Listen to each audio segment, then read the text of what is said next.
캘리포니아주 내 10가구 가운데 4가구는 치솟는 물가에 저축은커녕 최저 생활비조차 마련할 수 없는 상황인 것으로 나타났습니다. 인권단체 프로스페리티 나우가 발표한 통계에 따르면 캘리포니아 주민 37%는 현금 보유율이 현저히 낮아 실직 등으로 별다른 소득이 없을 경우 3개월도 버티기 어려운 상황인 것으로 나타났습니다.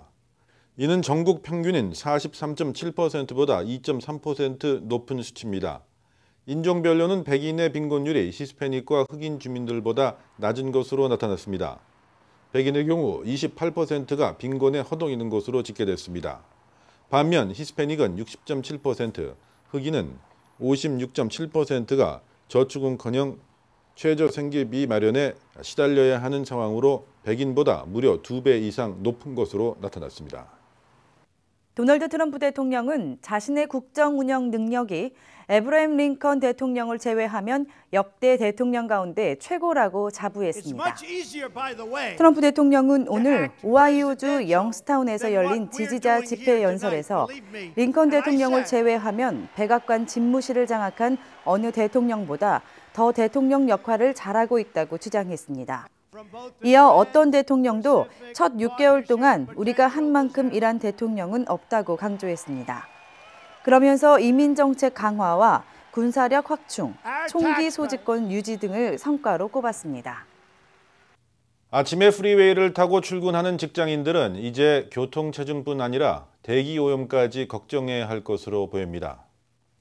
듀크 대학과 조지아 테크가 최근 발표한 논문에 따르면 프리웨이의 대기의 질이 일반 도로에 비해 2배나 떨어졌으며 출근길이 퇴근길보다 공기 상태가 나빴습니다. 연구팀은 60대의 실험 차량을 상대로 아틀란타 프리웨이에서 15분마다 창문을 여닫고 차량의 외부 환기 시스템을 가동할 것을 주문했습니다. 그리고 브레이크 패드에서 불소성 휘발유, 디젤 매연, 금속 성분 등을 검출한 결과 오후보다 아침에 대기 오염도가 평균 30% 정도 높은 것으로 나타났습니다. 남가주에서는 하강 기류가 몰리는 인랜드 엠파이어에 거주하는 통근자들이 대기 오염에 가장 많이 노출되는 것으로 집계됐습니다. 다만 연구진은 차 창문을 닫고 차내 공기를 순환시키면 오염도를 2분의 1에서 4분의 3까지 줄일 수 있다고 조언했습니다. 이슬람권 공항에서 미국으로 오는 비행기에 랩탑 반입을 금지한 조치를 넉 달 만에 공식으로 해제한 연방교통안전당국이 대신 국내선 항공기 탑승 전 전자기기 검색을 훨씬 더 까다롭게 하기로 했습니다. 주류 언론에 따르면 교통안전국은 향후 수주 또는 수개월에 걸쳐 전자기기 검색을 강화하는 방안을 오늘부터 시행했습니다. 여행객은 강화된 규정에 따라 랩톱 이외에도 휴대전화보다 큰 전자기기는 모두 가방에서 꺼내 별도의 검색용 바구니에 넣어야 합니다. 기존에는 랩탑만 바구니에 넣고 태블릿이나 e-리더, 게임 콘솔, 포터블 음향기기나 프린터 등은 가방 속에 그대로 둬도 상관없었지만 이제는 전부 꺼내 놓아야 한다는 뜻입니다. 새로운 방침은 기내 휴대용 가방 속에 뒤죽박죽 들어있는 전자기기를 검색대에서 더 면밀하게 체크하기 위한 조처라고 교통안전청은 설명했습니다.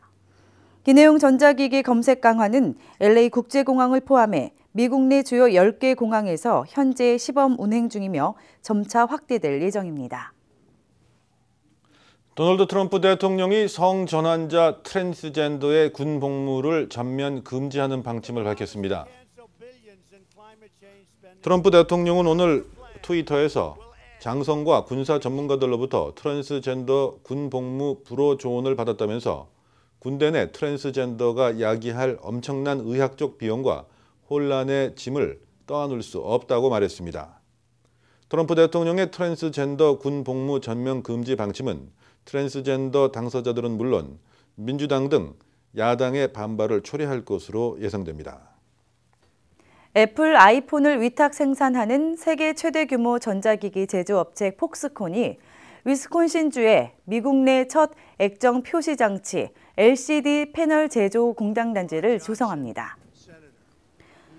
도널드 트럼프 대통령과 테리 고어 폭스콘 회장은 오늘 백악관에서 위스콘신주 남동부에 100억 달러를 투자해 평면 LCD 패널을 생산할 대형 공장을 짓겠다고 공식 발표했습니다. 거 회장은 세계 최대 시장인 미국에 LCD 제조 공장이 단 한 곳도 없다면서 위스콘신주에서 생산을 시작하겠다고 밝혔습니다. 폭스콘 측은 위스콘신 공장이 단기적으로 3,000개, 궁극적으로는 13,000개의 일자리를 창출할 것이라고 밝혔습니다. 트럼프 대통령은 믿기지 않을 만큼 엄청난 투자를 함으로써 고 회장은 미국 경제의 앞날에 대한 그의 믿음과 확신을 보여줬다며 고 회장을 추켜 세운 뒤 만약 내가 당선되지 않았더라면 그는 100억 달러나 되는 돈을 절대로 투자하지 않았을 것이라고 말했습니다. 펜스 부통령은 미국 심장부에 미국인 일자리를 회복하는 역사적인 날이라고 말했습니다. 잠시 후에는 이슈 포커스가 이어집니다.